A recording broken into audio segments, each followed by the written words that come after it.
Welcome, you guys. I am so excited to be here with you on the shore of Prairie Lake in the beautiful Glacier National Park. Today we celebrate the power of your love and the strength of your bond. You came like a resolution. Can you believe this is finally happening? Under a starry sky. A soulmate is someone who has locks that fit our keys. You are my one solution. And keys to fit our locks. To the mystery of why. When we feel safe enough to open the locks, our truest selves step out and we can be completely and honestly who we are.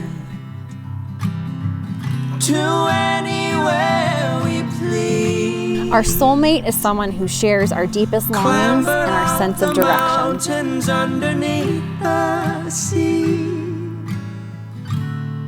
Just you and me. Our soulmate is the one who makes life come to life.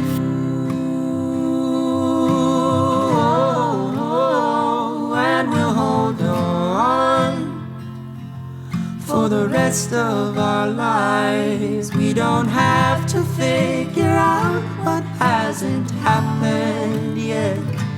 Through whatever worlds around us, I won't let you forget. By the power vested in me by the state of Montana, I now pronounce you guys husband and wife. Nick, you may kiss your beautiful wife.